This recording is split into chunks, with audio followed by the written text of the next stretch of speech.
Greetings, we are a body like Bruce. Today we urge you to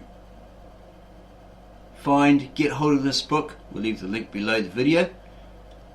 You may have to sign up to borrow it for an hour or more, depending on its availability. It's easy, you just simply sign up by giving them an email address and create a password, and you click on it in your email provider and go back to the source, log in, and as we said, you can borrow it for an hour when it's blue, and it'll say return in a certain time, and if it runs out while you're reading it, you can just borrow it again and again and again as long as it's available. Yes, we recommend you get hold of this book. Have a look at this book, it's fantastic. It's called Bruce Lee by the editors of Black Belt magazine. It's quite an old book, but it goes into great depth, more than any other book we've read on Bruce Lee so far. So have a look at it. It's found in the public domain, public access, so there shouldn't be any copyright issues with that. The legendary Bruce Lee by the editors of Black Belt magazine, probably printed and published in around 1986. Introduction. Everyone who knew him agreed that Bruce Lee had a certain chemistry. He was a catalyst. Those who have written about him, for instance, all have used very plain language because he had evoked in them that old desire for simplicity, economy and straightforwardness, the important tenets of his style. Bruce Lee, The Man, the Fighter, the Superstar by M. Uehara, possibly one of his students, not very sure, starts off this book as part 1 because it is a general yet thorough biography of Bruce Lee, which tells the story from his formative years in Hong Kong to his rise as an actor and maturity as a martial artist. Part 2 is about his martial art. The general public first became aware of Bruce Lee's art through the television series The Green Hornet, which also launched his acting career in the US. Maxwell Pollard's 2 articles based on interviews with Lee during and immediately following the series centers on the reality behind the illusion. The first, through interviews, explores Bruce Lee's martial art.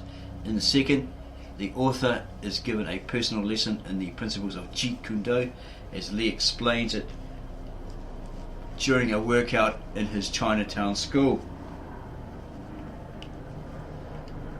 Lee's Spartan lifestyle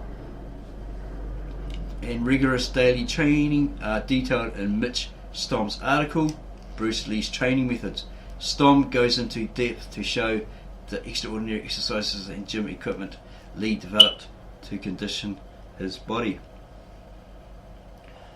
To conclude the second part, the article Liberate Yourself from Classical Karate, written by Bruce Lee, is included. Here, Lee summarizes the philosophy as it has influenced his martial art.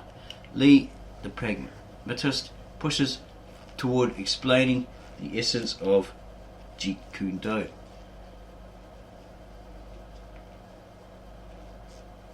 And comes as close as he ever did to describing a whole way of life. Part 3 covers Lee's work in the movies. Superstar Bruce Lee, an acclaimed phenomenon by Mike Plain, gives an overview of Bruce's movie career. After that, Date with Destiny by the same author tells of Bruce's collaboration with Raymond Chow and Lo Wei.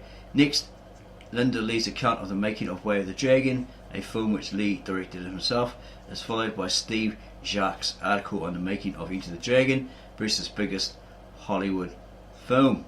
Part 4 consists of reminiscences by friends, including students, fellow martial artists, movie executives and celebrities. All give their personal impressions of Bruce Lee and tell of their involvement with him. Here is the exclusive contents page. There's quite a lot there. It goes into a hell of a lot of depth. You've got the usual chapter about him, where he was born, his family, the usual stuff you find in other books. but it does go deep, deeper than most, if not all.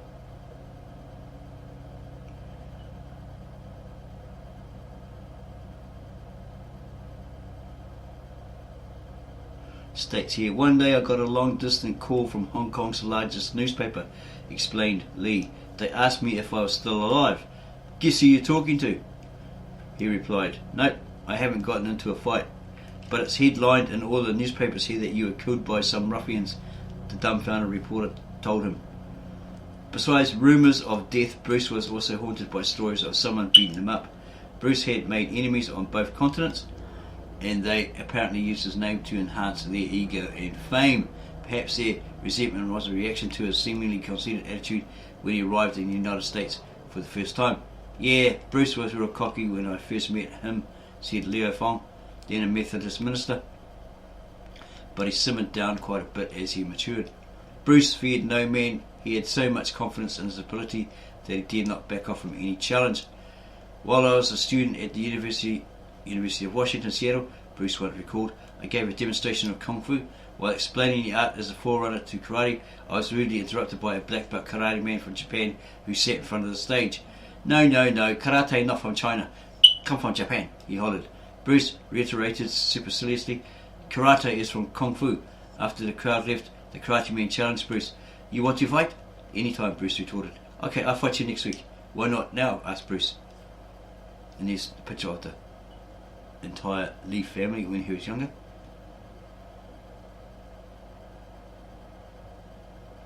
Bastard.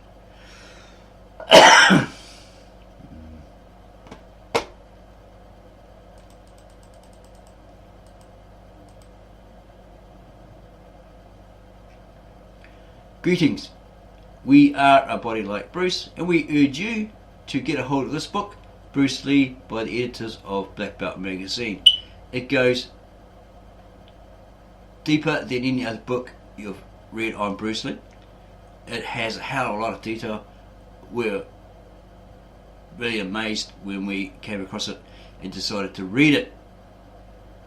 Besides the usual, he was born here, he went there, story that you're familiar with, it actually goes deeper and deeper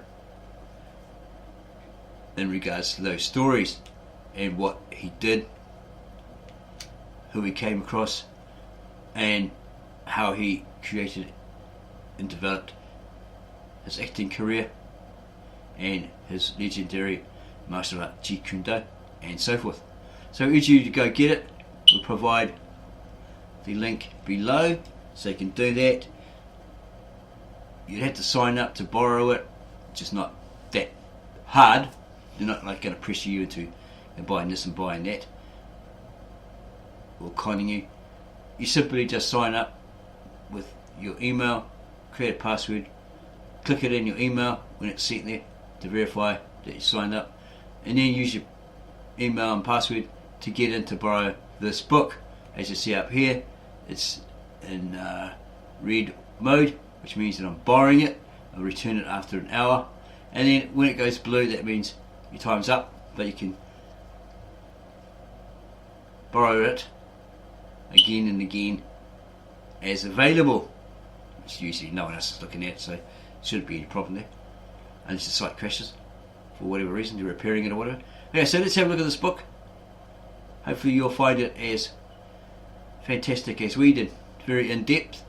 Probably published around 1986, something like that. Printed and published around there. Here's an introduction about Bruce Lee, which you'll find in the book. Goes very, very in depth, deep, as we were stating. Here's the contents page.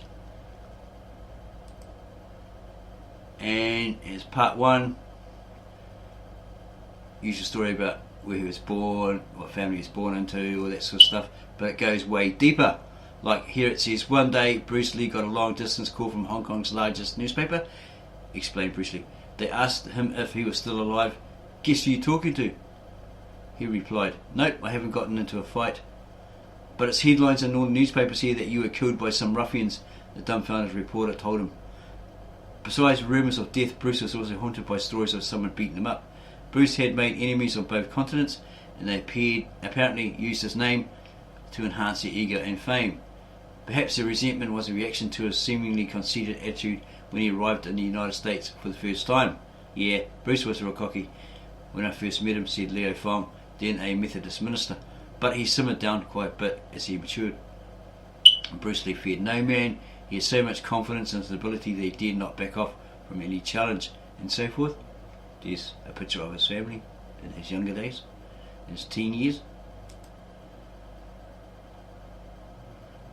Bruce Lee gets challenged by a Japanese man, by the looks of it, a karate man, somewhere. Oh, here we go. He feared no man. He had so much confidence in his ability he dared not back off from any challenge. While he was a student at the University of Washington, Seattle, Bruce once recalled he gave a demonstration of Kung Fu. While explaining the art as the forerunner of karate, he was rudely interrupted by a black belt karate man from Japan who sat in front of the stage. No, karate not from China. Come from Japan, he hollered. Bruce reiterated superciliously, karate is from Kung Fu. After the crowd left, the karate man challenged Bruce. You want to fight? Anytime, Bruce retorted. Okay, I'll fight you next week. Why not now? Asked Bruce. It only took him 2 seconds to dispose of this guy, Bruce recalled. He was too slow and too stiff.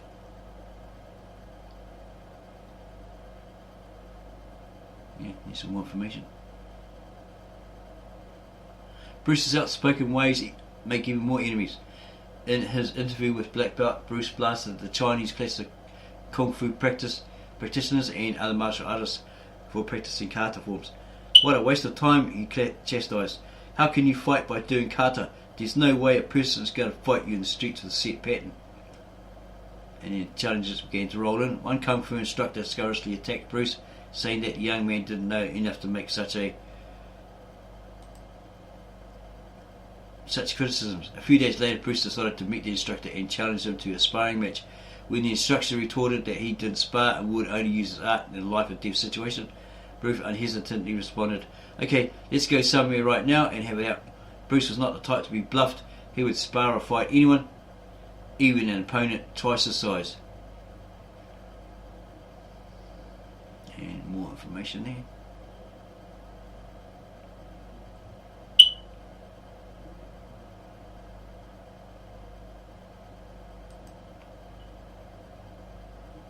His mother and Brandon, before he passed.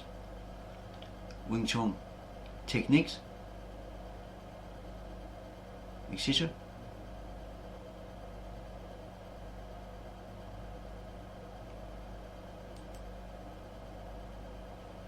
More information on his training with the band, his own personal exercises, using the wooden dummy, adding an extra leg to it, something like that.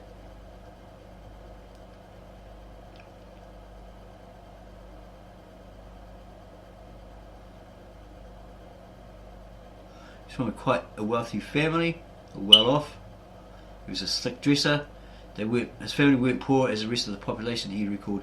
They had several apartments in Hong Kong, and the rental income plus my dad's income from his opera brought in enough money that we always had 2 servants.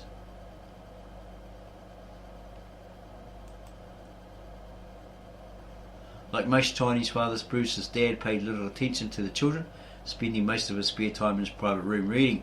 Nobody knows why Mr. Lee disapproved of his children's theatrical inclination when he himself was in the profession. Nevertheless, both Bruce and his younger brother Robert became sensations in Hong Kong, Bruce as an actor and Robert as a singer. Bruce was a believer in astrology. He returned to Hong Kong in 1963 after an absence of 4 years, and during his short stay he managed to see a fortune teller who predicted that Bruce would not see his father again. On February 9, 1965, Bruce's dad passed away before Bruce had a chance to return to Hong Kong again. Even though Bruce's dad wasn't close to him, Bruce admired him and heeded some of his advice. My dad used to tell me to save my dough, or money, because he knew I wanted to be an actor. He would say, when you become an actor, you can earn big money quickly, but when things are down, you may not see any money for months, so save everything that you can to stretch your money when you need it. It's a good principle. We've experienced that. Yeah, we managed to save quite a bit of money. The Lee heritage. Bruce never mentioned it to his friends or to the media, but he had inherited a tint of German blood from his mother, who is 3/4 Chinese and 1/4 German. Supposedly he's got a bit of Jewish in there as well. Bruce came from a family of 5 children. His brother Peter, a year older than Bruce, graduated from the University of Wisconsin in physics and is now a scientific officer at the Royal Observatory in Hong Kong, etc. His father was closer to Peter, didn't find it unusual.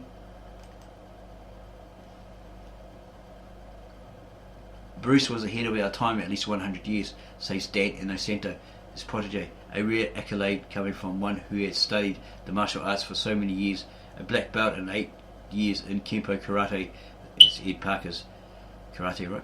And several years in Kung Fu and Eskrima, the Filipino martial art. Jun Rhee, a top Taekwondo instructor in the US, agrees. I don't know how Bruce did it. He moved in so fast before he could even get set. After converting his style of Kung Fu to Jeet Kune Do, Bruce regretted ever having coined the term. I hate to label any fighting into a style, he explained. Fighting should not be stylized. When you fight, you should prepare to handle yourself against any kind of an opponent, whether he is a boxer, judoist or wrestler. Bruce combined several different sports in creating Jeet Kune Do. For instance, he incorporated the Southpaw Stance from fencing. The reason I took this unorthodox stance is because most of us are right-handed, and since the right-hand foot are faster and stronger than the left, why not utilize them by placing our right foot and right hand forward? Bruce felt that this stance would allow the practitioner to utilize 80% of his right-handed foot. Bruce was fast with his feet and hands, especially his hands. Back in the early 60s, he used to give demonstrations throughout the country. One of his favourite techniques was to ask a volunteer from the audience, usually a top karate player, to come up and block his punches. Most karate players expect to block a punch thrown to the face, especially if they are forewarned, but not one person was able to block Bruce's punches. Why? Just as a fencer does not signal its front attack, Bruce never telegraphed his punches. He was endowed with a keen awareness and was able to apply it in practice. Okay, this following comment is in relation to our prior video on who would win in a match between Bruce Lee and Muhammad Ali. We've already gone through that, established who would, even from Bruce Lee's admittance. But Bruce's boxing idol was Muhammad Ali, who was the greatest heavyweight boxer he had ever seen. Bruce used to watch Ali's films over and over again until he knew most of his movements, or Muhammad Ali's movements. To adapt some of his techniques, Bruce would watch Ali's film through the reflection of a mirror. Since Bruce's stance was southpaw and Ali's is orthodox, he could view Ali's fighting in southpaw through the mirror. After coming to the United States, Bruce became more conscious of his body and health. He began to eat nutritious food and did plenty of exercise. It was not unusual for him to gulp 1500 milligrams of vitamin C and run 3 miles a day on hilly roads, but Bruce did not go in for building big muscles. Instead, he exercised to develop plenty of small muscles and building power, which he could apply to his fighting. For instance, he had powerful abdominal muscles to absorb blows to that area. Bruce developed forearm muscles by lifting a 70-pound barbell straight out, holding it for a few seconds horizontally aligned with his chest. Not many weightlifters can hold it that long, he used to say with pride. Sometimes he would sit on his couch watching television with a pair of 25-pound dumbbells in his hands, pumping them up and down. Okay, so we did a prior video also on a magazine. It might have been a Blackout one or something like that, Muscle and Fitness, where they says, oh well, you know, we've upgraded Bruce Lee, today he would be doing this, getting bigger muscles, all that sort of stuff. He probably would have still had that same muscle mass that he had, right? Because he had his different reasons for that particular, muscle mass. He didn't want that. It's an example where him and Dan and Santo went to, it might have been Sunset Beach or something, where all the muscle men were, and a guy came out of a gym or something, and it's like, according to Dan and Santo, this guy was built like a brick house, muscles, all that sort of stuff. But Bruce said, yeah, he's got all those muscles, but the point is, what's it all for? Look at them, they've got all these muscles, and some of them got chicken legs, some of them can't even do their shoelaces up right, they can't touch their toes or anything like that. So he didn't go for that big, muscly, bulky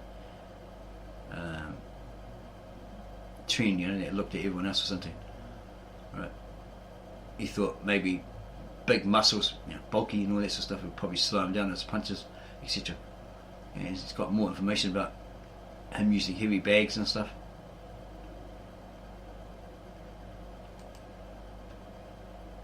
Here's his demonstration. Here he is teaching Brandon, having a little spar. All the usual information you find in the book, but they go deeper. Okay, one side of Bruce Lee.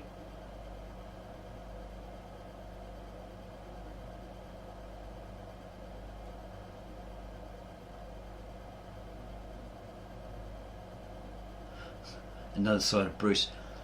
Many knew Bruce as a talkative person with hands and feet to back up whatever he claimed, but not many knew that Bruce was also a temperamental individual. He had a bit of a temper on him, right?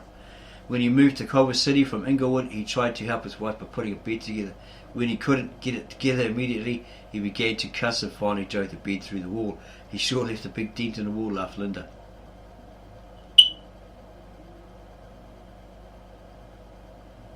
Okay, because of his accident, his money completely ceased. He was offered $10,000 to teach us out to a group of European industrial millionaires for 2 weeks, but had to reject the offer.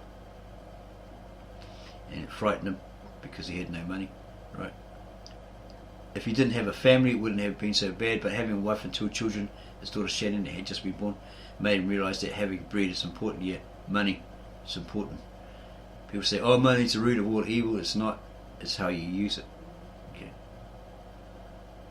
But yeah, we all need money, living in a society, a community, etc., etc. It's just the way it is. Money helps, right? Helps pay the bills, helps buy you food, etc. And here he is with James Coburn, Chuck Norris, probably Bob Wall.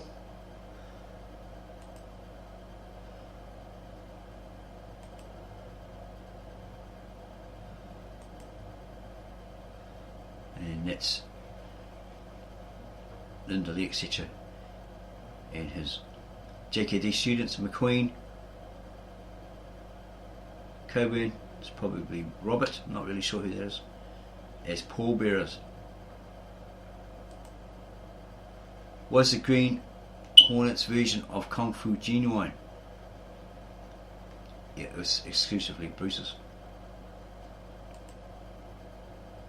Brandon, Linda, learning an escape method. Bruce training with his friends. Not too sure who that is. Might be James Lee or not really sure.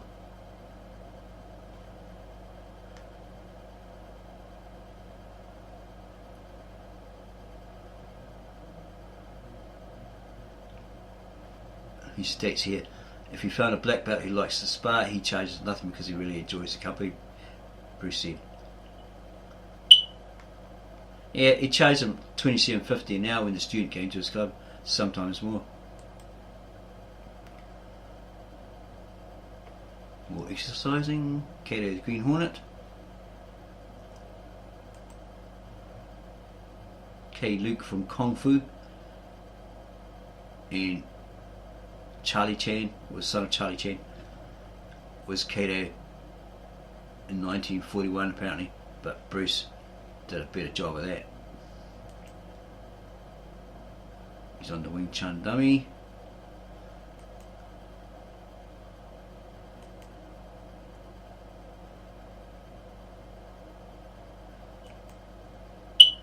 His exercise equipment.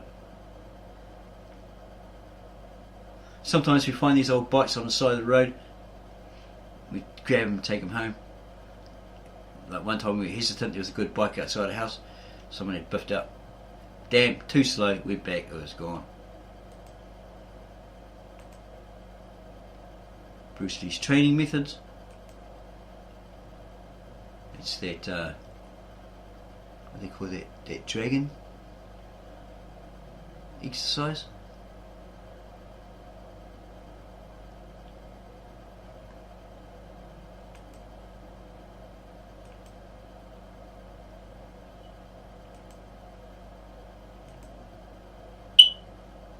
Liberate Yourself from Classical Karate,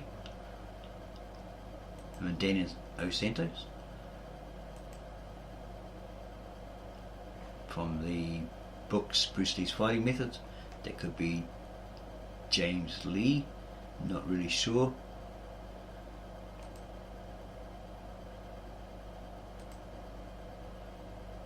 Superstar Bruce Lee and Acclaimed Phenomenon.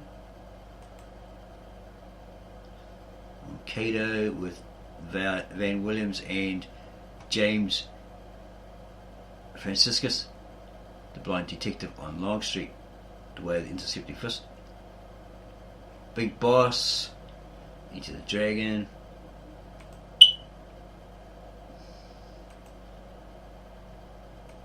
Him Up Against Han. Fist of Fury or Chinese Connection. Here is Way of the Dragon kicking Chuck's butt. A Date with Destiny, Bruce Lee, Raven Chow, Lo Wei, probably on his mysterious death. Big Boss, Fist of Fury, Way of the Dragon from the Beginning by Linda Lee.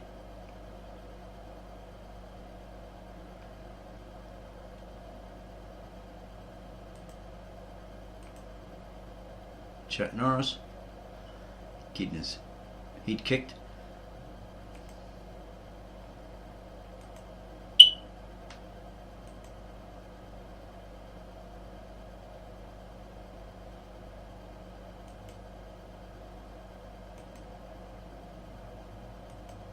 What's this? Oh, Bruce Lee explaining something to stuntmen and fellow actors, probably. Into the Dragon with Bolo Young.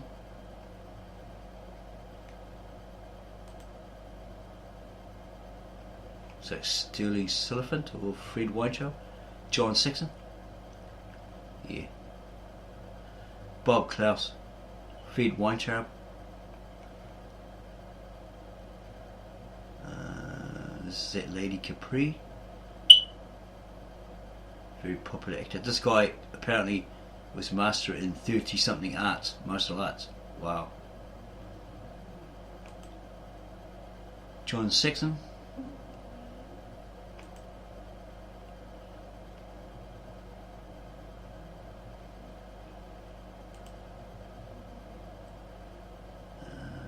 Angela Mao Ying. She's in a lot of those 70s, latest 70s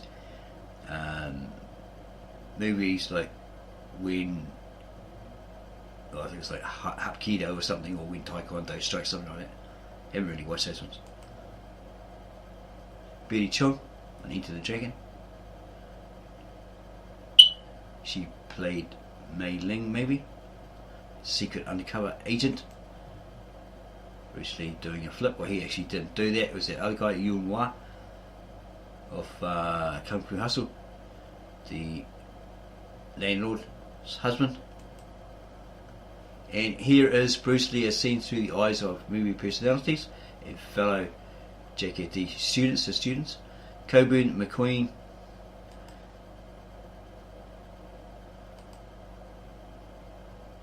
it says here, Bruce shows his gentler side as he listens attentively in Fist of Fury. Well, that's actually a scene from The Big Boss, but maybe they called it that in the US, not really sure. I don't think so. John Saxon, who's in one of those Freddy movies as a cop, father of one of those stars, main actresses or whatever, characters. Here he is. Bruce and John. Jim Kelly.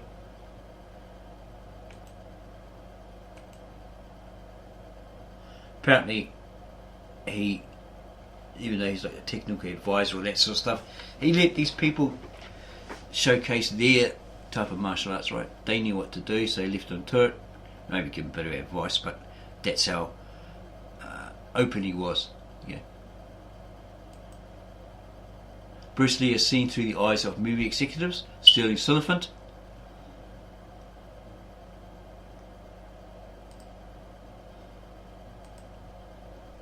Fred Weintraub.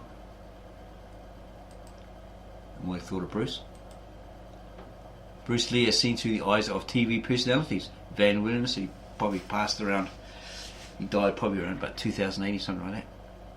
Watched one of his interviews. James Franciscus. Dan Inosanto. These are his students. One of them being Dan Inosanto.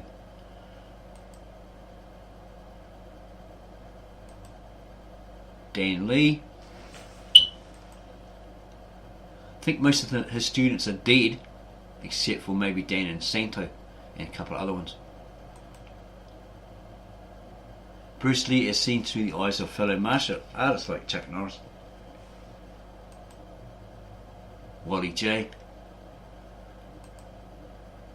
Bob War. I think he just passed as well, not too long ago. Mike Stone, I think he's still around. Not too sure if he had something to do with Elvis Presley's woman,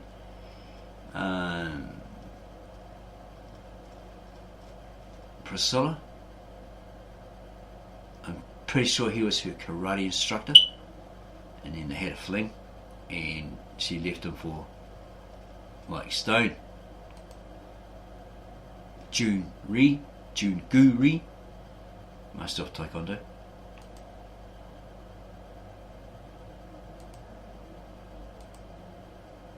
And that's basically that. We hope that you found this book really interesting, and that you'll go have a look at it. We'll leave the link down below this video so you can do that. But again, we suggest you'd probably have to sign up as a free member. Not that hard. They're not going to con you, buy this monthly, pay this monthly, or that sort of stuff. It's in the public domain, public access, right? So it's freely available. You just have to sign up, give me an email, create a password, click it in the email, verify that you become a member, so you can borrow this book for an hour, and you got return it or stop it, go blue, and then you can just borrow it again, as long as it's available, which shouldn't really be a problem. Okay, so if you enjoyed this video, you really liked it, then subscribe to our channel, give us a thumbs up, give us a like, and then add your comments below, tell us how much you really enjoyed it, how in depth it is, etc., compared to all other books that you've come across, and then go share this with your family, friends, neighbours, etc., who are hardcore Bruce Lee fans, etc., or who are martial artists or interested in martial arts and so forth.